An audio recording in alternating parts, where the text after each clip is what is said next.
નમસ્કાર મિત્રો સ્વાગત છે તમારું અમારી યુટ્યુબ ચેનલમાં। આપની સાથે હું છું પિનલગીરી ગોસ્વામી। આજના વેધર એનાલિસિસમાં વાત કરીશું। આજે તારીખ 29 ઓગસ્ટથી લઈને 10થી 12 સપ્ટેમ્બર સુધી ગુજરાતમાં કેવું રહેશે હવામાન। હજુ પણ શું ગુજરાતમાં વરસાદની આગાહી રહેલી છે? આવનારા દિવસોમાં કેટલા દિવસ વરસાદ પડી શકે છે? શું નવરાત્રિમાં પણ વરસાદની શક્યતા રહેલી છે? તમામ પ્રકારની માહિતી આ એક વિડીયોમાં તમને મળી જશે। મિત્રો, આજે તારીખ 29 ઓગસ્ટ થઈ ગઈ છે, તો આજે ગુજરાતના અનેક ભાગોમાં ઠંડકવાળું વાતાવરણ જોવા મળશે, કારણ કે એક સાર્વત્રિક વરસાદનો માહોલ સર્જાશે, પરંતુ કચ્છ અને સૌરાષ્ટ્રના પશ્ચિમ વિસ્તારમાં થોડું વરસાદનું પ્રમાણ ઓછું રહેશે। મહત્વનું છે કે અત્યારે જે સિસ્ટમ સક્રિય થઈ છે તે મધ્ય ભારત સહિત પશ્ચિમ ભારતના અનેક ભાગોને પ્રભાવિત કરી રહી છે। બીજી તરફ મિત્રો, પવનની વાત કરીએ તો દરિયાઈ પટ્ટી વિસ્તારમાં પવનનું પ્રમાણ થોડું વધારે જોવા મળશે, જેમાં 20થી લઈને 35 કિલોમીટર પ્રતિ કલાકની ઝડપે પવન પણ ફૂંકાઈ શકે છે। બીજી તરફ મિત્રો, ગઈકાલે મધ્ય ગુજરાતના અનેક ભાગોમાં સારામાં સારો વરસાદ થયો છે, તેના લીધે થઈને વાતાવરણમાં ઠંડકનો માહોલ પણ સર્જાયો છે। જે ગરમીનું તાપમાન 24 ડિગ્રીથી લઈને 30 ડિગ્રી નોંધાયું હતું, તેની જગ્યાએ અત્યારે 24થી લઈને 27 ડિગ્રીની અંદર જોવા મળી રહ્યું છે, એટલે વાતાવરણમાં આપણને ઠંડકનો અહેસાસ પણ થઈ રહ્યો છે।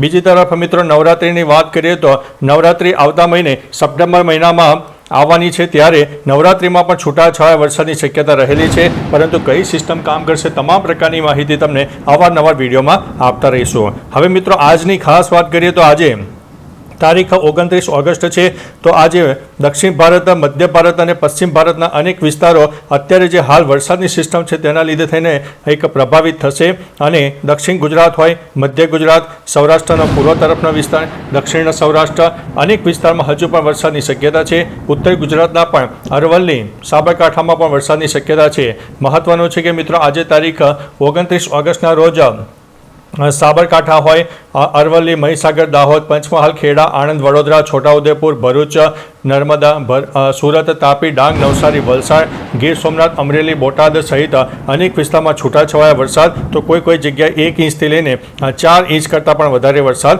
થઈ શકે છે। મિત્રો, અત્યારે જે સિસ્ટમ છે મજબૂત સિસ્ટમ છે। બીજી તરફ દક્ષિણ ગુજરાતથી લઈને કેરળ સુધીની એક વરસાદની ટફ રેખા સર્જાય છે, એટલે દક્ષિણ ગુજરાતમાં પણ અત્યારે આપણને વરસાદ જોવા મળશે। હવે મિત્રો, ત્યારબાદ તારીખ 30 ઓગસ્ટની વાત કરી દઈએ તો 30 ઓગસ્ટના રોજ પણ રાજસ્થાન સહિત ઉત્તર ભારતના અનેક ભાગો પ્રભાવિત રહેશે। ગુજરાતમાં પણ એક વરસાદી માહોલ જોવા મળશે, પરંતુ ગુજરાતમાં સાર્વત્રિક વરસાદ નહીં હોય। ત્યારબાદ મિત્રો, તારીખ 31 ઓગસ્ટની વાત કરી દઈએ તો 31 ઓગસ્ટના રોજ પણ ઉત્તર ભારત સહિત મધ્ય ભારત અને પશ્ચિમ ભારતના પણ અનેક વિસ્તારો પ્રભાવિત થશે। મિત્રો, અત્યારે ભલે અહીંયા આગળ તમને વરસાદી માહોલ ન દેખાતો હોય, પરંતુ લોકલ ડેવલપમેન્ટના કારણે વરસાદની શક્યતા રહેલી છે, કારણ કે અરબી સમુદ્રના ભેજવાળા પવનો મળી રહ્યા છે, બંગાળની ખાડીની એક પછી એક સર્જાતી લો પ્રેશર સિસ્ટમો અને અરબી સમુદ્રનો ભયંકર ભેજ પણ મળી રહ્યો છે, જેના લીધે થઈને લો ક્લાઉડ ફોર્મેશન સર્જાશે। સેટેલાઇટ બેઝના માધ્યમથી મિત્રો નહીં દેખાય, પરંતુ કચ્છ અને સૌરાષ્ટ્રના પણ અનેક ભાગોમાં છૂટો છવાયો વરસાદ થઈ શકે છે, તે તમારે નોંધવો અનિવાર્ય છે। ત્યારબાદ મિત્રો, તારીખ 1 સપ્ટેમ્બરની વાત કરીએ તો મધ્ય ભારત સહિત ઉત્તર ભારત, દક્ષિણ ભારત સહિત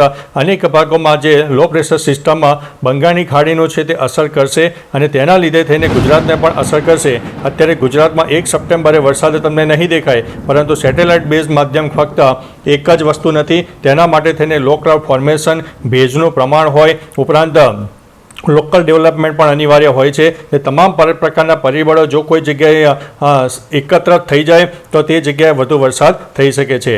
ત્યારબાદ મિત્રો, તારીખ 2 સપ્ટેમ્બરની પણ વાત કરી દઈએ તો 2 સપ્ટેમ્બરે પણ દક્ષિણ ગુજરાત છે, ગુજરાતનો પૂર્વ તરફનો વિસ્તાર, ઉત્તર ગુજરાતના સાબરકાંઠા, અરવલ્લીમાં પણ છૂટાછવાયા સ્થળે વરસાદની શક્યતા રહેલી છે।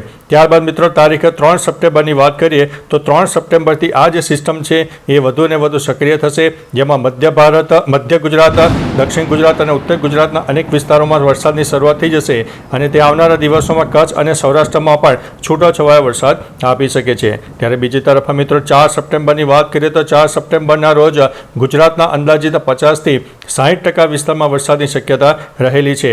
મહત્વનું છે કે આ જે સિસ્ટમની જે આંખ કહી શકાય એ દક્ષિણ ગુજરાત ઉપર વધારે જોવા મળશે, અને દક્ષિણ ગુજરાતના અનેક ભાગોમાં 1થી લઈને 5 ઇંચ કરતાં પણ વધારે વરસાદ થઈ શકે છે। ભારેથી તે ભારે વરસાદ થાય જેમાં દક્ષિણ ગુજરાત, મધ્ય ગુજરાત અને સૌરાષ્ટ્રના દક્ષિણ અને પૂર્વ તરફના વિસ્તારોમાં અસર જોવા મળશે, જ્યારે ઉત્તર ગુજરાતના પણ અનેક ભાગોમાં છૂટાછવાયા વરસાદ થાય, જેમાં 1 અથવા તો 2 ઇંચ કરતાં પણ વધારે વરસાદ થાય. અને આ સિસ્ટમની અસર કચ્છમાં પણ આગામી તારીખ 4 અને 5 સપ્ટેમ્બરની આસપાસ જોવા મળશે. ત્યારબાદ મિત્રો તારીખ 5 સપ્ટેમ્બરની વાત કરીએ તો 5 સપ્ટેમ્બરે શિક્ષક દિન છે, ત્યારે શિક્ષક દિનના દિવસે પણ દક્ષિણ ગુજરાત હોય, મધ્ય ગુજરાત હોય, સૌરાષ્ટ્ર અને ઉત્તર ગુજરાતના અનેક ભાગોમાં વરસાદ રહેશે. કચ્છમાં ભલે સિસ્ટમ ન દેખાય, પરંતુ કચ્છમાં પણ છૂટાછવાયા વરસાદ ચાલુ રહેશે. મહત્વનું છે કે મિત્રો અત્યારે જ્યારે ગુજરાતમાં એવરેજ વરસાદનું પ્રમાણ આપણને 85%થી વધુ જોવા મળ્યું છે, ત્યારે ગુજરાત માટે આનંદના સમાચાર છે કે ગુજરાતમાં સારામાં સારો વરસાદ નોંધાઈ ગયો છે. જે નર્મદા ડેમ છે તેની પણ જળ સપાટી સારામાં સારી જોવા મળી છે. અત્યારે નર્મદા ડેમ આશરે 87%ની આસપાસ મિત્રો ભરાઈ ચૂક્યો છે, એટલે ગુજરાતની જીવાદોરી ગણાતી નર્મદા ડેમમાં પણ સારામાં સારા પાણીની આવક થઈ રહી છે. બીજી તરફ મિત્રો માઠા સમાચાર એ છે કે અત્યારે જ્યારે ડેમમાં પાણીની આવક વધી રહી છે, ત્યારે અનેક ક્યુસેક પાણી છોડવામાં આવી રહ્યું છે, એટલે નીચાણવાળા જે વિસ્તારો હોય તે વિસ્તારો થોડા સાવચેત રહેજો, એલર્ટ રહેજો, કારણ કે તમારી જગ્યામાં જે સરસામાન હોય, ઢોર ઢાંખર હોય તેને સાવચેત રાખજો, એલર્ટ રહેજો. અને ખુલ્લી જગ્યામાં હોય તો તેને પણ યોગ્ય જગ્યાએ લઈ લેજો, સલામત સ્થળે જતા રહેજો, જેથી આપણને ભારે નુકસાની ન થાય. સરકાર આપણને આટલું એલર્ટ આપે છે, તેમ છતાં ઘણા મિત્રો આંખ ઉગાડતા નથી અને પછીથી ભારે નુકસાની વેઠવી પડે છે. ત્યારબાદ મિત્રો તારીખ 6 સપ્ટેમ્બરની પણ વાત કરી દઈએ તો 6 સપ્ટેમ્બરે પણ આ જે સિસ્ટમ છે એ વ્યાપક સ્વરૂપ બતાવશે, રૌદ્ર સ્વરૂપ બતાવશે. ગુજરાતમાં સાર્વત્રિક વરસાદ રહેશે. દક્ષિણ ગુજરાતના અનેક ભાગોમાં ભયંકર વરસાદ થાય, જેમાં 1 ઇંચથી લઈને 5 ઇંચ કરતાં પણ વધારે વરસાદ થઈ શકે છે, જેમાં સૌરાષ્ટ્ર હોય, કચ્છ હોય, ઉત્તર ગુજરાત, મધ્ય ગુજરાત, દક્ષિણ ગુજરાત, એટલે મિત્રો સાર્વત્રિક વરસાદનો માહોલ આપણને 6 સપ્ટેમ્બરની આસપાસ પણ જોવા મળી શકે છે. ત્યારબાદ મિત્રો તારીખ 7 સપ્ટેમ્બરની પણ વાત કરીએ તો 7 સપ્ટેમ્બરે પણ સેમ વરસાદી માહોલ સમગ્ર ગુજરાતમાં એક સાર્વત્રિક વરસાદનો માહોલ સર્જાઈ જશે. ત્યારબાદ મિત્રો તારીખ 8 સપ્ટેમ્બરની વાત કરીએ તો 8 સપ્ટેમ્બરે પણ એ સિસ્ટમ અરબી સમુદ્રમાં ધીમે ધીમે આગળ વધશે, પરંતુ જતાં જતાં કચ્છ અને સૌરાષ્ટ્રના અનેક ભાગોને પ્રભાવિત કરશે. અનેક ભાગોમાં સારામાં સારો વરસાદ આપી શકે છે. ત્યારબાદ મિત્રો તારીખ 9 સપ્ટેમ્બરની વાત કરીએ તો 9 સપ્ટેમ્બરે પણ કચ્છ અને સૌરાષ્ટ્રના પશ્ચિમ તરફના વિસ્તારમાં વરસાદની શક્યતા રહેલી છે. પાકિસ્તાનના પણ અનેક ભાગો વિસ્તારો પ્રભાવિત થાય તેવી શક્યતા છે. ત્યારબાદ મિત્રો પણ હજુ પણ ભેજનું પ્રમાણ યથાવત રહેશે. ત્યારબાદ નવી સિસ્ટમ પણ આવશે, જેના અનુસંધાને તારીખ 10 સપ્ટેમ્બરની આસપાસ ફરીથી એક બંગાળની ખાડીની વરસાદની સિસ્ટમ બેક ટુ બેક જોવા મળે તેવી શક્યતા છે. ત્યારબાદ મિત્રો તારીખ 10 સપ્ટેમ્બરની વાત કરીએ તો આપણે જણાવ્યું તે પ્રમાણે બંગાળની ખાડીની નવી સિસ્ટમ એક સક્રિય થશે, જે મધ્ય ભારત તરફ આગળ વધવાની છે, અને તે આવતા તે રાજસ્થાન અને ગુજરાત સહિત અનેક વિસ્તારમાં છૂટોછવાયો વરસાદ આપી શકે છે. ત્યારબાદ મિત્રો તારીખ 11 સપ્ટેમ્બરની વાત કરીએ તો 11 સપ્ટેમ્બરે મધ્ય ભારત એક્ટિવ રહે. ગુજરાતમાં ભલે સિસ્ટમ ન દેખાય, પરંતુ છૂટાછવાયા વરસાદ ચાલુ રહેશે. બીજી તરફ મિત્રો નવરાત્રિમાં પણ છૂટાછવાયા વરસાદની શક્યતા રહેલી છે, પરંતુ આ સિસ્ટમમાં થોડું ઘણું પ્લસ માઇનસ થઈ શકે છે, કારણ કે આ એક લાંબા ગાળાનું પૂર્વાનુમાન છે. જેમ દિવસો નજીક આવશે તેમ તમને જણાવીશું કે નવરાત્રિમાં વરસાદની શક્યતા કેટલી રહેલી છે. બાકી મિત્રો તમારા વિસ્તારમાં વરસાદનું પ્રમાણ કેટલું છે, તાપ, તડકો, ઉગાડો હોય, ઉપરાંત બફારાનું પ્રમાણ કેટલું છે, તમામ પ્રકારની માહિતી આપજો, જેથી અન્ય મિત્રો પણ જાણી શકે. તો ચાલો મિત્રો, ફરીથી દેશ અને દુનિયાના તાજા સમાચાર અને એક વરસાદની નવી આગાહી લઈને મળતા રહીશો. ત્યાં સુધી અમને રજા આપશો. નમસ્તે.